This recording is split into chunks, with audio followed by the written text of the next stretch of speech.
As you saw in the previous video, the book of Revelation is filled with references to astronomical data, in order to accurately date the prophecies that John has written. Refusing to acknowledge that astronomical information that John made quite explicit in his content, unfortunately leads to complete ignorance concerning the actual prophecies in his book. Because without his own instructions on how to interpret his writing, people will invent their own arbitrary explanations for things, using nothing more than ink-blot-free associations. And most of it will be completely worthless. But if you obey his instructions for interpreting his book, you will see the most amazing prophecies come to life in real history, down to the year, the month, the day, and in some cases, even the hour of his astronomical references. And you will also realize that no person in the 1st century AD could have known such things on their own. No matter how accomplished a student of the stars they could have been. But you will also realize that because these prophecies were about real events in real history, they also prophetically identified the rise of the Roman papacy as the first beast in chapter 13, the rise of the Eastern Patriarch as the second beast, the miracle of fire in Jerusalem as the fire from heaven, the ash mark as the mark of the beast, and Pope Sixtus III as the unmistakable fulfillment of 666 from Revelation chapter 13 verse 8, and Christmas as the worship of his image. And this is what all the work of the Counter-reformation has been working so hard to hide. No matter what the consequences may be to you, personally or spiritually, as a Christian.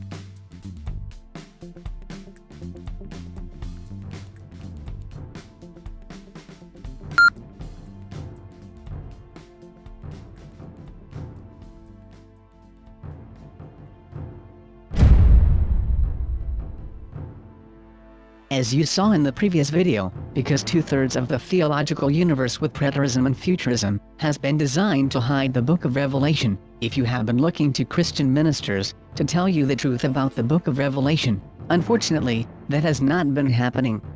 And, because atheist academics default to Jesuit preterism, if you have been turning to your university professor to tell you the truth about the book of Revelation, because you know you can't trust Christians, unfortunately, that has not been happening either.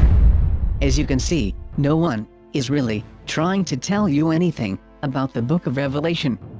In fact, what most people are actually doing, who are most prolifically speaking on Revelation, about its prophecies, from the prophecy expert on your TV, to your academic professor at the university, are actually propagating medieval Counter-reformation propaganda forms that were intentionally designed to hide what's in it.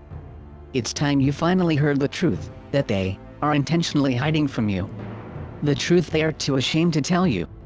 The truth that will hurt their careers if they ever admitted it. The truth that they really don't want you to ever hear. The truth that even kings and entire governments of Europe have worked for centuries to hide from the public. The truth that every Mason has despised and mocked. The truth that every Jesuit has fought for centuries. The truth that every atheist academic professor would really prefer you never heard. The truth that every fundamentalist rapture preacher will lose his mind over if you ever got told. The truth that none of them want you to know. From the greatest to the least. No matter who you are, and no matter what you believe, the next 60 minutes could be the most important 60 minutes you have ever witnessed in your life. Because what you are about to see really could change your life forever. It could rearrange your universe in such a dramatic way that you will never be the same again, ever. Because what you are about to see is that, if you are a Christian, for most of your life, the content of the book of Revelation has been intentionally hidden from you. Not explained to you, as is claimed. This is a verifiable fact, not just an opinion. As you have seen throughout this series, there is more than overwhelming evidence in every previous chapter examined that completely known facts are routinely hidden from audiences by the vast majority of speakers on Revelation. They literally, routinely hide the commonly known facts of the grammar and language in the text. Facts which would be fully known to professors, preachers, speakers and clergy, even with very rudimentary theological educations. And yet, these facts are intentionally suppressed and hidden from their audiences. The very sad thing about all this is that many Christians think they know something about Revelation, when the truth is, they have been intentionally misinformed by these same theological sources that they have trusted, never suspecting, at the very core of all they were being told, was an intentional design to deceive. And yet, that is precisely what has happened. And you can easily personally verify this, if you doubt this is the case. Naturally, it would be perfectly reasonable to doubt this. Who would want to believe their favorite religious leader has been intentionally lying to them? But this fact is very, very easy to verify. All you have to do is one simple thing. One simple question will expose the truth. All you have to do is simply ask, did you know that chapter 14 is all about wine? Did you know that? The answer will be yes, or no. If the answer is yes, then the next question is, and what does that have to do with Nero? Or what does that have to do with the end of the world? Or the rapture? Or Armageddon? You see, while they may give you an answer, you will clearly see, it has nothing to do with the subject in chapter 14.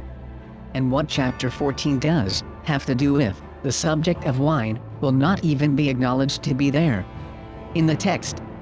They will try to gaslight you into thinking it is not significant, or it means nothing. But it clearly does. So much so that John mentions the subject 19 times in only 12 verses. So obviously, if you are ignoring a 158% textual saturation, you are going way out of your way to ignore what is in the text. So the question is, if you are listening to a religious source that will intentionally dodge a 158% textual saturation in the text, why are you still listening to them? What do you think they are going to tell you about the rest of the book? Do you really believe anything they are going to tell you is going to be true? The answer is no, you should not expect that to be the case. They will handle the rest of the book precisely the same way they handle this chapter, which is to suppress and hide its content from you. If you continue with them, then it can only be because you simply want to be deceived. And you will get what you deserve. That is, to be deceived. What you will be told from these sources is that it really doesn't matter. But do yourself a favor and ask yourself, if it really doesn't matter, then why are they working so hard to hide it? If it really doesn't matter, then why go through so much trouble to hide what's there? And they are going through an awful lot of trouble to do precisely that. So obviously, it does matter. And it must matter in a pretty big way. Otherwise, there would be no reason to avoid it, or obfuscate it or hide it. And what if, really, in the real history of Christianity, the warnings about what they were hiding were said to be so critically important that it literally could determine what happens to you not only in this life, but it could even determine your eternal destiny, your very salvation? Would that not be important to know? Even if your favorite preacher didn't even want you to hear it. Wouldn't it be more important to you to know the truth than simply keep him happy? For someone who is really seeking to follow Christ, there would be no decision to have to make. We are now ready to go through Revelation chapter 14, and show the historical fulfillment of this chapter, with the precision of John's astronomical dating. As you will see, none of its texts have anything to do with a fictitious rapture, an imaginary tribulation, or the Battle of Armageddon. And they have nothing to do with the harvest of the whole earth. And what chapter 14 does have to do with, no one wants to even acknowledge in the text. As you will soon see, next.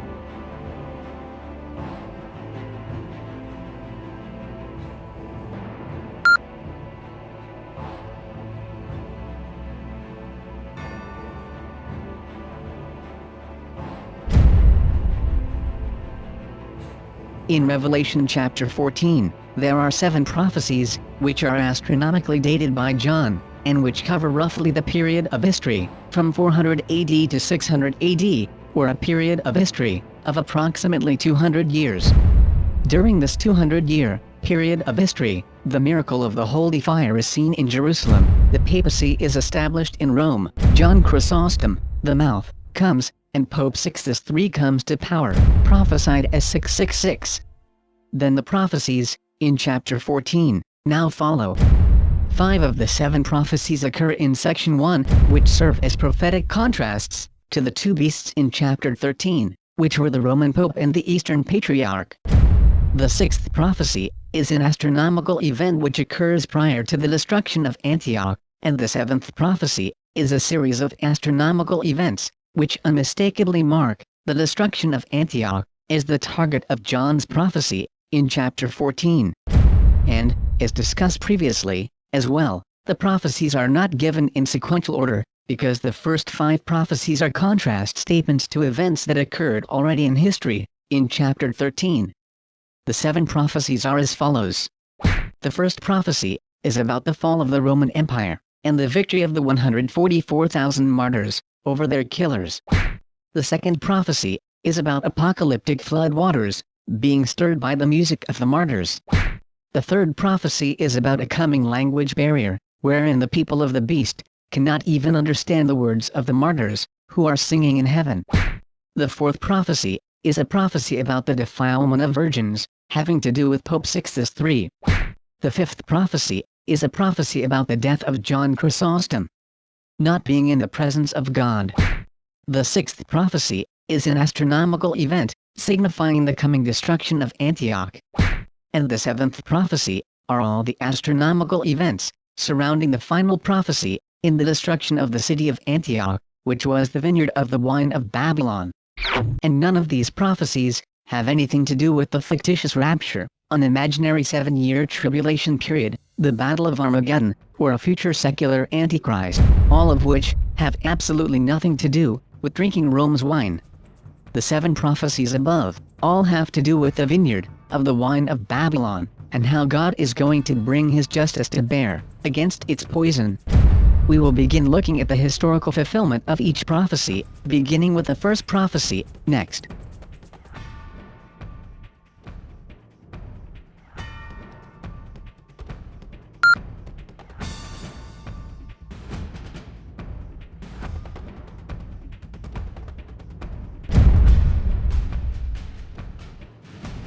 Prophecy number 1 is stated in verse 1, quote, "And I looked and behold, a lambkin standing on Mount Zion, and with him 144,000, having the name of his father written upon their foreheads." End quote. John prophesies the victory of the 144,000 martyrs over the Roman Empire. He points to the constellation Aries on the eastern horizon at a 45-degree incline, accompanied by a meteor shower. We found John's exact astronomical pattern on September 4, 476 AD. So what happened on September 4, 476 AD? On that exact day? Wikipedia.com reports, on its article entitled, Romulus Augustus, quote, "Romulus Augustus from 465 to sometime after 511 AD, nicknamed Augustulus, was Roman Emperor of the West, from October 31, 475 until September 4, 476. End quote. On the very day of September 4, 476 AD, something known in history as the deposition of Romulus Augustus occurred, marking the end of the Western Roman Empire. The article goes on to explain, quote, "Still a minor, Romulus Augustus was little more than a figurehead for his father. After Romulus ruled for just 10 months, the barbarian general Odoacer defeated and killed Orestes and deposed Romulus. As Odoacer did not proclaim any successor, Romulus is typically regarded as the last Western Roman emperor, his deposition marking the end of the Western Roman Empire as a political entity. The deposition of Romulus Augustulus is also sometimes used by historians to mark the transition from antiquity to the medieval period." End quote. The BBC history website, historyextra.com, also reports, quote, "Romulus Augustus ruled the empire's dominions for just over 10 months, before being deposed in September, AD 476. His deposition traditionally marks the fall of ancient Rome, and heralds the beginning of the Middle Ages in Western Europe." End quote. So once again, we see John's astronomical dating in Revelation taking place to the very day of the actual event in history, marking the very day of the end of the last Roman emperor and the fall of the Roman Empire.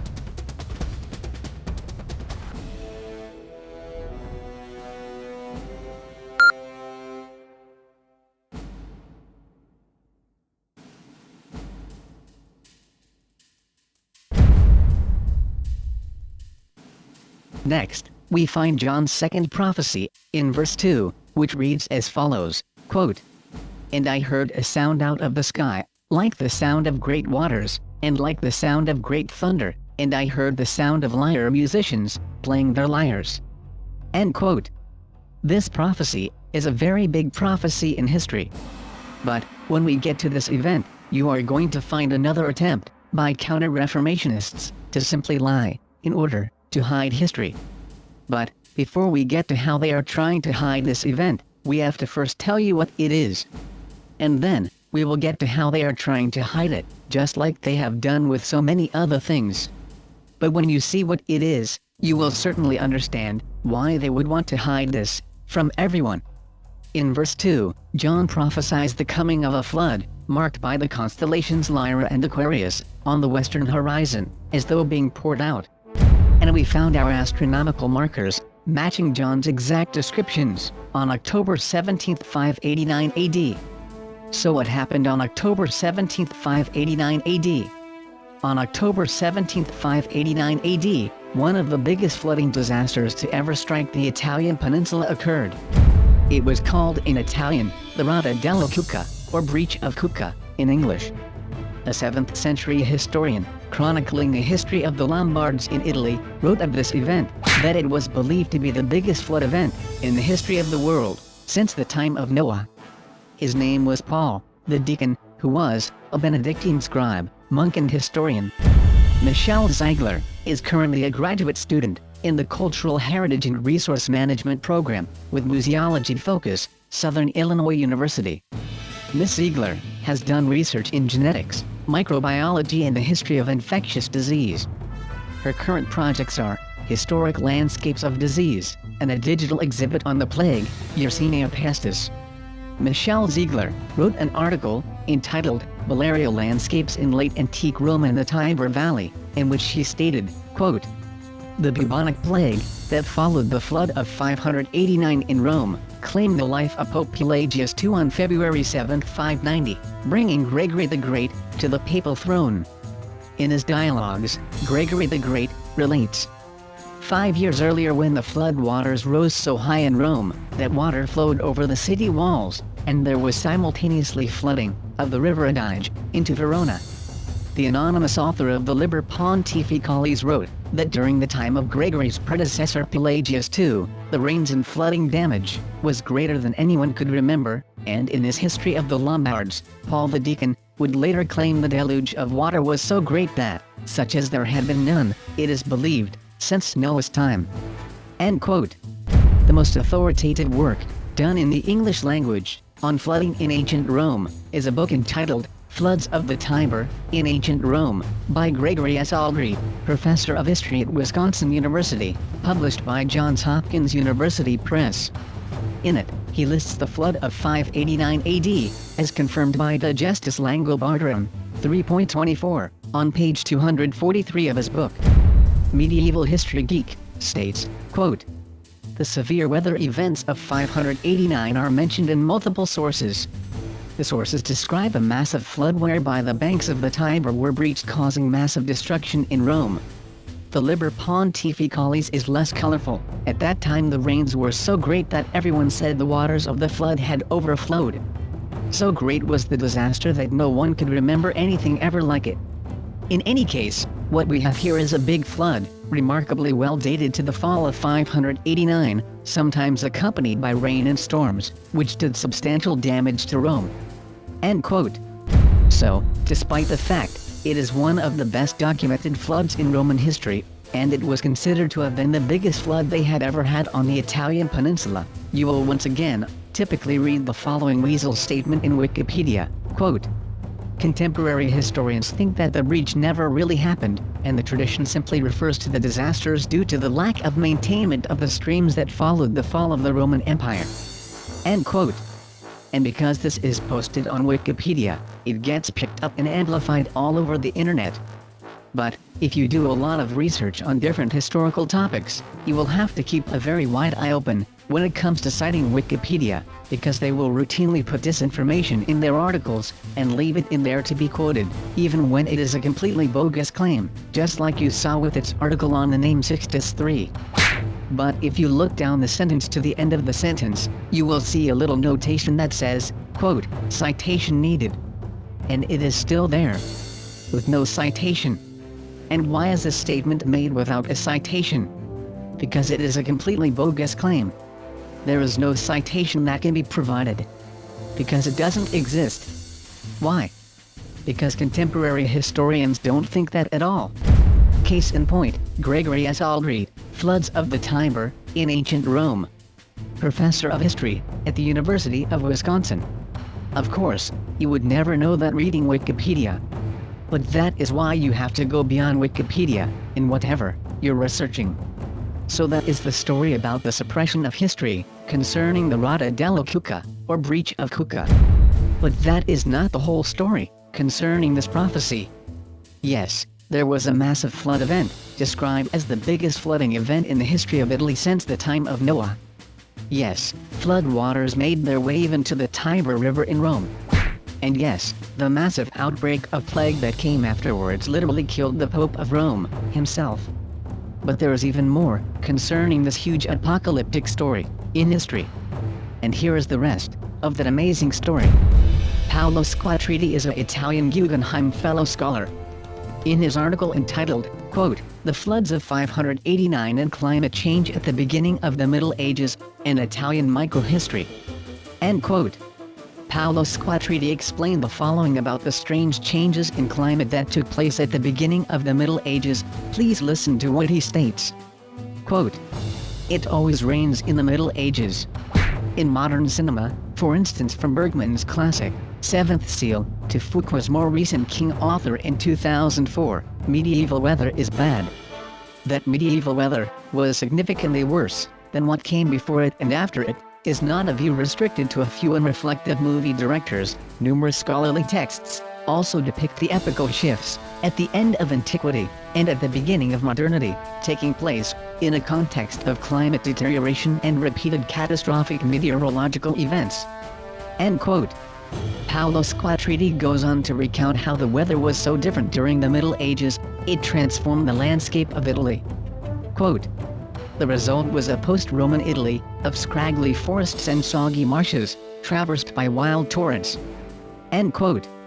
This Italian scholar says it looked very much like the dreary dark rainy landscapes of medieval fantasy productions like that of the 2004 production of King Arthur.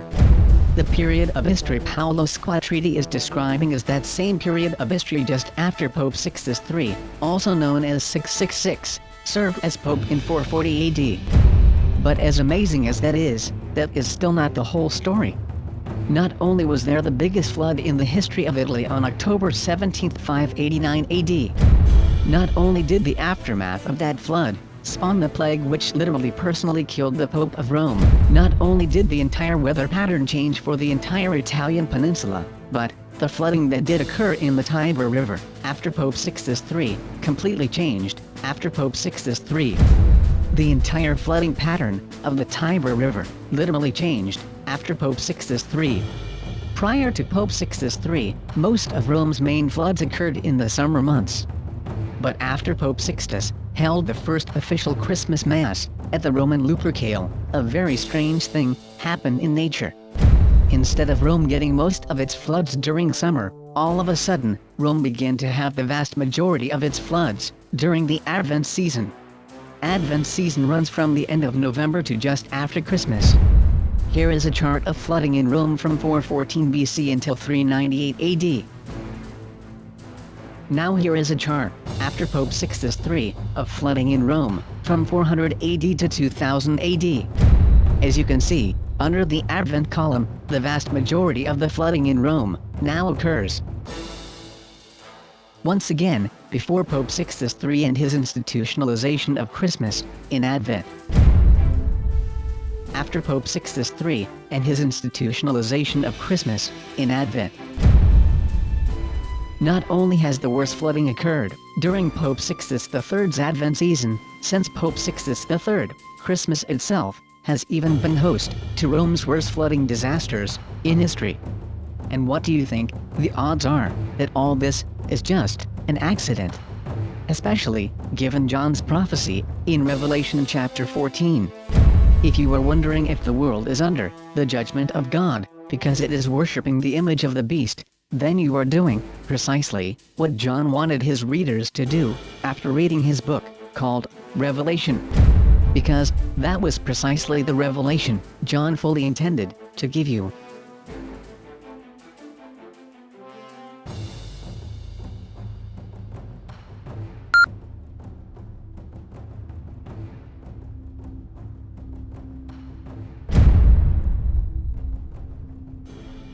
John's third prophecy is found in chapter 14, verse 3, and reads as follows, quote, "And they sang a new song in the presence of the throne, and the 4 living creatures, and the elders, and no one was able to understand the song, if it were not for the 144,000 purchased out of the land."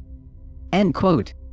In John's third prophecy, John is prophesying somewhat of an insult against the arrogance of the Roman Empire, in claiming to speak as an authority on behalf of Christ, all the while not even able to understand the language of the original followers of Christ, whom they had actually martyred, and were now attempting to replace.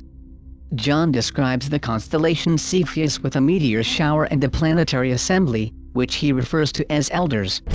And we found John's astronomical markers, precisely as he described them, on April 7, 528 AD. So what happened on April 7, 528 AD?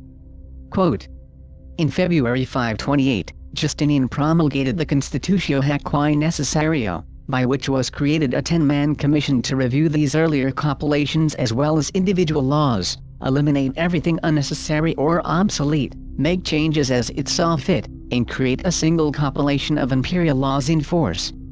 The commission was headed by the Praetorian prefect, John the Cappadocian, and also included Tribonian, who was later to head the other Corpus Juris Civilis projects. The commission finished its work in 14 months, and the compilation was promulgated in April 529 by the Constitutio Summa. End quote. 1 year, to the exact day, of John's signs in the heavens, the Justinian Code was published. On April 7, 529 AD.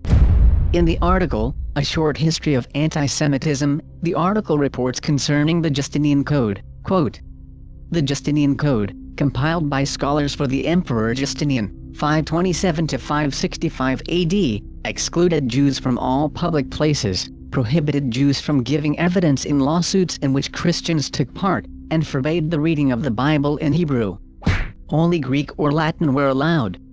Church council edicts forbade marriage between Christians and Jews and outlawed the conversion of Christians to Judaism in 533.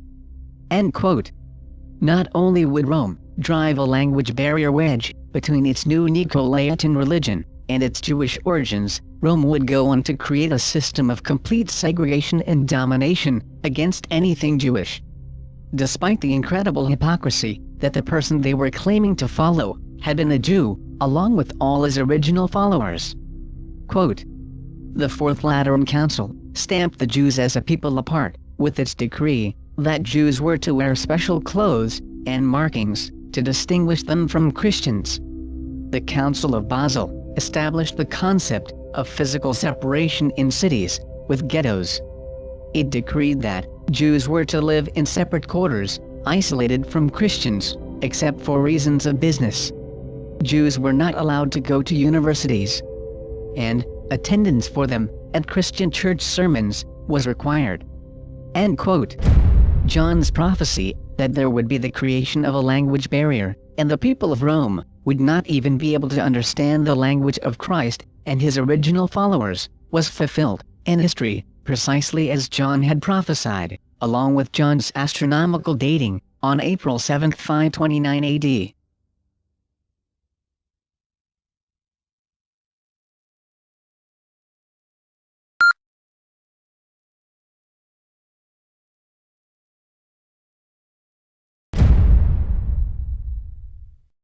John's fourth prophecy is found in verse 4 and reads as follows, quote, "These are they, with women do not defile virgins, for they are those who accompany the lambkin wheresoever he leads, purchased out of the first humans sacrificed to God and the lambkin." End quote. This was the text in which there was an issue of whether the virgins are women, or the virgins are defiled by women, and we chose to translate this text consistent with the word usage, as women are the virgins, and the men who follow Christ, as those who do not defile them. But regardless of the translation, the text is very clear, in either translation, in pointing out the issue of defilement, by way of immorality. Sexual seduction, and defilement of virgins was John's focus. As pointed out in the previous video, this prophecy had to do with John's prophecy about 666, who turned out to be Pope Sixtus III in history, and who was also put on trial for seducing a nun. A trial from which he was dismissed because he challenged his accusers that whoever had not sinned, cast the first stone, and because the practice was so common in Rome, among his fellow Roman clergy, his trial was dropped. When Pope Sixtus III was put on trial for the seduction of a nun, it was simply the humble beginning of centuries to come, of shocking displays of reprobate immorality by the papacy. To do a full accounting of it would fill an entire video. But here, it will simply be noted that John's prophecy concerning 666 in chapter 13, and his connection to the defilement of virgins, here in this prophecy, could not have been more accurate. Prophetically, Pope Alexander is said to have had sex with 3 generations of women, from his own daughter to her mother, and even to her grandmother. He had 10 known illegitimate children. At 58, when his mistress was old, he took another mistress, who was barely pubescent, and was only 15 years old. Pope Pius II stated openly that, quote, Rome is the only city in the world to be run by bastards. End quote. Out-of-wedlock births were so common in Rome. A number of popes sired bastard children who went on to become popes themselves. Pope Anastasius, 399–401, sired Pope Innocent I, 401–417. Pope Hormisday, 514–523, sired Pope Silverius, 536–537.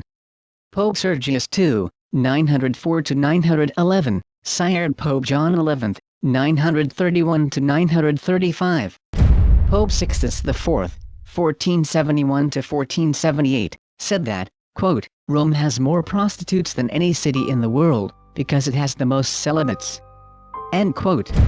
When John prophetically contrasted the true followers of Christ with the immoral corruption of Rome's popes, in Revelation chapter 14, verse 4, he couldn't have been more accurately describing the coming of the Roman papacy. John's astronomical data described a planetary alignment of Venus and Jupiter in the constellation Virgo. And we found John's astronomical pattern in the heavens, precisely as John described, on August 23, 440 AD. So what happened on August 23, 440 AD? Pope Sixtus III, aka 666, died on August 18, 440 AD. August 23 is 5 days later. So what is so special about 5 days later? This is when, according to Rome's canon law, the Pope must be buried. Between 4 and 6 days later. Day 5 being the midpoint of his entombment. So, on August the 23rd, 440 AD, as Venus and Jupiter were aligned in Virgo, in the heavens, precisely as John had prophesied, Pope Sixtus III, aka 666, was in the middle of his papal interregnum, and was being buried in the city of Rome. To the day. And we see John's 4th prophecy, historically fulfilled, in the most dramatic way, complete with its astronomical dating.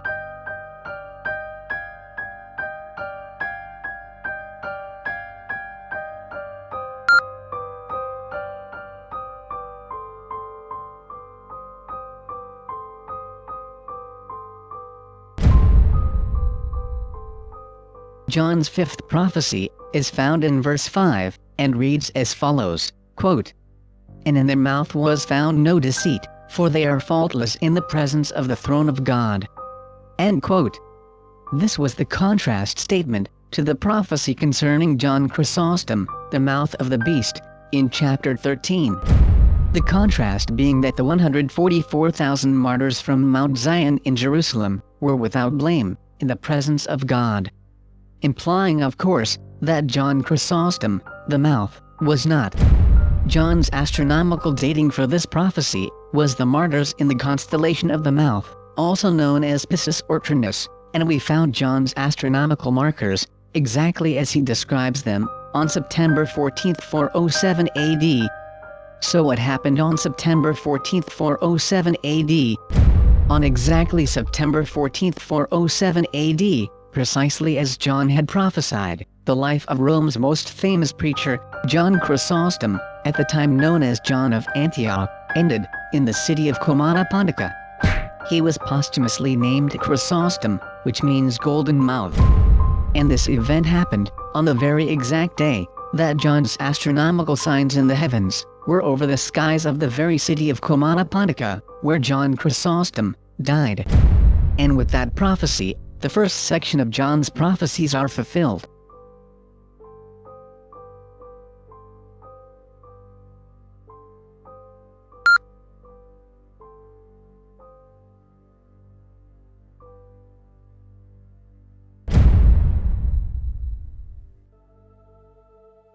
Prophecy number 6. John's sixth prophecy is his description of astronomical events, which serve as a prophetic precursor to the destruction of the city of Antioch, described in the last section of the chapter. In his sixth prophecy, he describes 3 simultaneous astronomical events, and the messages that the occurrence of each signify. He describes these events and messages in verses 6 through 13, which reads as follows, quote, "And I saw another messenger flying in mid-sky having good news for the end of time, declaring to the residents of the land in every kind of ethnicity and tribe and language and people, saying in a loud voice, Fear God and give him glory. Because the hour of his verdict came. So worship the maker of the sky and land and sea and fount of water. And another messenger came, in the same way, saying, Fallen, fallen is Babylon the great city, for out of the wine of the passion of her prostitution, she gave drink to all ethnicities. And a third messenger came in the same way, in a great voice saying, If anyone worships the beast or his icon, or receives his mark upon the forehead or upon his hand, even they will drink from the wine of the passion of God, poured out undiluted in the cup of his abhorrence, and they will be tortured in fire and sulfur in the presence of the holy messengers and in the presence of the Lambkin. And the smoke of their torment goes up into eons and eons of time. And they will not have rest day or night, who worship the beast and his icon, or if they receive his mark. Here is the cheerful endurance of the sacred, here they keep the commandments of God and the faith of Joshua. And I heard a voice out of the sky saying to me, Right blessed are the dead in the Lord, who will be dying off henceforth. Yes, says the Spirit that will give rest from their labor, but their work will continue hereafter them. End quote. And with this section of text, we have John's sixth prophecy. As discussed in the previous video, this is John's description of an astronomical event involving the concurrence of Venus, Mercury and Saturn, in the constellation Aries, at a 45-degree incline, on the eastern horizon. We found John's astronomical markers on April 25, 526 AD, at 9 a.m. So what happened on April 25, 526 AD? If you remember from the previous videos, John's entire second half of chapter 14 is a condemnation of the wine of Rome, which he refers to as Babylon. But John's focus and prophetic condemnation was clearly the cup of wine that Rome was fraudulently offering the world as a replacement for the very blood of Christ in the Passover meal. And John's warning to the world was that it was not the blood of Christ. And if you accepted this replacement, you would be left without the blood of Christ. Because it was a lie, being spread, literally over the dead bodies, of 144,000 Jewish martyrs. So what happened on April 25, 526 AD, that coincided with this spectacular sign in the heavens, concerning the wrath of God over Rome's replacement of the blood of Christ? You will be utterly amazed. On the website, Hebel.com, there is a Hebrew date converter, in which you can enter a date in history, and find out what its corresponding date is, on the Hebrew calendar. If you enter April 25, 526 AD, as the date to convert to the Hebrew calendar, it will convert the date to the Hebrew date of the 24th of Nisan, 4286. But you will also get an error message telling you that your date will be off by 10 days, and the message reads, quote, "Warning. Results for the year 1752 CE and earlier may be inaccurate. Hegel does not take into account a correction of 10 days that was introduced by Pope Gregory XIII known as the Gregorian Reformation." End quote. So in other words, there is an additional 10 days to the date you would have to subtract if the date is before 1752 CE, and 526 is definitely before 1752. So we have an additional 10 days to the date we have to manually subtract from the converted date. When we do that, instead of getting Nisan the 24th, we end up with Nisan the 14th. So why is that significant? Jewish days begin at sundown. So sundown, Nisan the 14th, would have been the beginning of Nisan the 15th. So what's so special about Nisan the 15th? Nisan the 15th is the actual date of the actual Passover Seder in the year 526 AD. As John's signs were dramatically overhead in the heavens. And once again, we see incontrovertible proof that John was in fact condemning the replacement of Christ's blood in the Passover meal, as John's very signs in the heavens astronomically mark the very same day of the Jewish Passover that Christ had commanded to be kept by his disciples as his blood and flesh, and as his own new covenant.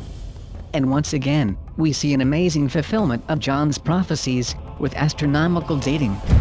And this is so remarkable, there is no reasonable way this all could possibly be simply coincidence.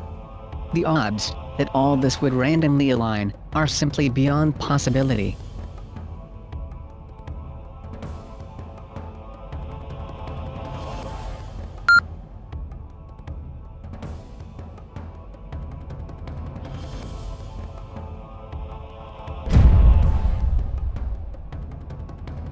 John's last and seventh prophecy of chapter 14 is about the destruction of the city of Antioch, which he describes as the vineyard of the wine of Babylon, the replacement of the blood of Christ in the Passover meal. John has condemned its theology, damned its effect, and now will prophesy its physical destruction, giving a detailed description of astronomical events, which will unmistakably identify the target of his prophecy. His descriptions begin in verse 14, and continue through the rest of the chapter to verse 20, and read as follows, quote, "And I saw and beheld white clouds, and upon the clouds one sitting, like the Son of Man, having upon his head a golden stephanos, and in his hand a sharp gathering hook. And another messenger came out of the temple, screaming in a great voice to the one sitting upon the clouds, Thrust your gathering hook and harvest, for the hour of the harvest has come, and the crops of the land are ripe. And the one sitting upon the clouds thrust his gathering hook upon the land and harvested the land. Another messenger came out of the temple in the sky, he also having a sharp gathering hook. And another messenger came out from the sacrificial altar, having privilege with the fire, and cried out with a great voice to him having the sharp gathering hook, saying, Thrust the sharp gathering hook, and collect the clusters of grapes of the vine from the land, for her grapes have ripened. And the messenger threw his gathering hook into the land and gathered the grapes of the land into the vat of the passion of Elohim the great God. And the vat was trodden outside the city, and blood came out of the vat until the bridle of the horses from 1,600 states." End quote. In John's seventh prophecy, we have a detailed explanation of a sequence of astronomical events. The purpose of John's detailed explanation is to unmistakably identify the destruction of Antioch as the target of his prophecy and the culmination of the chapter. John knew that the Roman Empire would try to hide this information from the people, and so he describes it in such detail that there is no reasonable way it could be found anywhere else in history or on earth. And even with this detail, Rome would still concoct numerous ways in which to hide what happened in history, which we actually reviewed in the previous video. John's prophecy describes the coming disaster in Antioch as twofold: first, the crushing of grapes, and secondly, fire being cast down upon it. And, As everyone knows, the primary form of disaster that occurs in an earthquake is the fatalities caused by the crumbling of buildings on top of people that crush them like grapes. And in the case of the earthquake of Antioch in 526 AD, the secondary disaster that followed the massive earthquake was the fire that followed, burning what remained of the city to ashes. Precisely as John had prophesied. The following clip will demonstrate how the astronomical events prophesied by John in 95 to 96 AD, 4 centuries before these events occurred in history, came to pass over the skies of Antioch, Syria, May 20th, 526 AD. The astronomical signs in the heavens precursor the events of Antioch, Syria, that began, according to eyewitnesses, at around 7 o'clock in the morning.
What time did the hook of Bootes strike the horizon on May 20, 526 AD? It was exactly 7:02 a.m.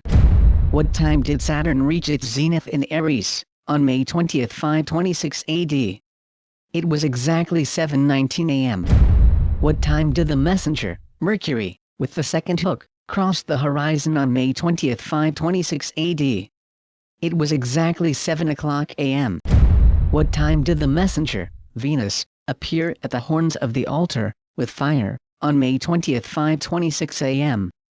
It was 7:06 a.m.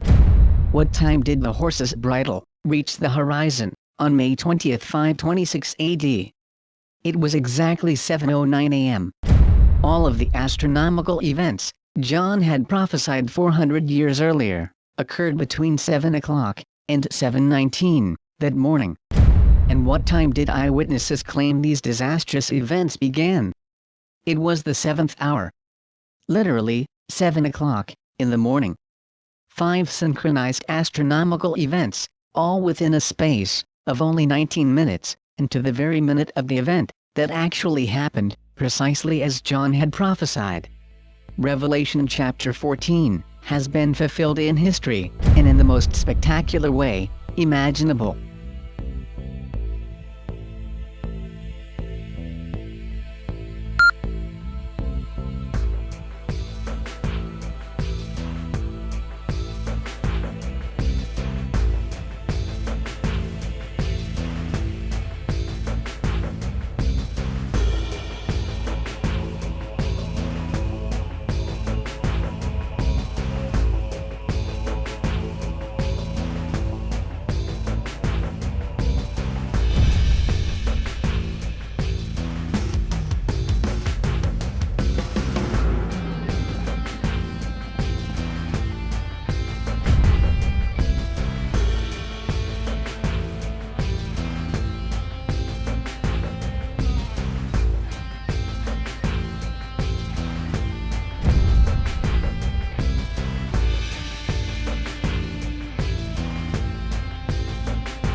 Conclusion.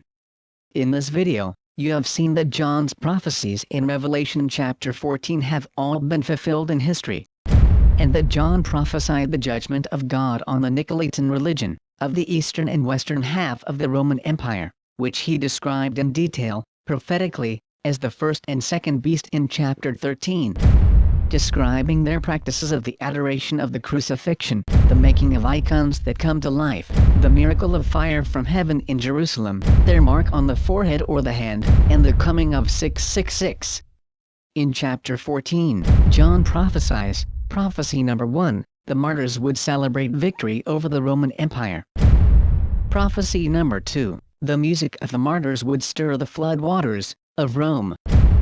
Prophecy number 3, that the people of the empire would not understand the words of the victory song they would be singing in heaven. Prophecy number 4, that Rome's Nicolaitan clergy would defile virgins. Prophecy number 5, that the mouth of the Roman beast, in chapter 13, would not be found in the presence of God. John moves toward the close of the chapter by prophesying in prophecy number 6, a spectacular astronomical sign in the heavens, portending the coming doom of the city of Antioch, which happens on Passover, 526 AD. And then, in prophecy number 7, John closes out the chapter with another spectacular prophecy of 5 synchronized astronomical events, concluding in the very minute. The destruction of the home base of the Nicolaitans in the city of Antioch, Syria, occurs in history. And now, you can see what the Counter-reformation has been attempting to hide from history. Even if doing so is said by John to place your very eternal salvation in danger. And you can also see why all the Counter-reformation excuses concerning the book of Revelation should be rejected by anyone who is sincerely desiring to know the real Christ of the Scriptures, or be saved by him. In the next video, we will begin our examination of Revelation chapter 15. Thank you for watching.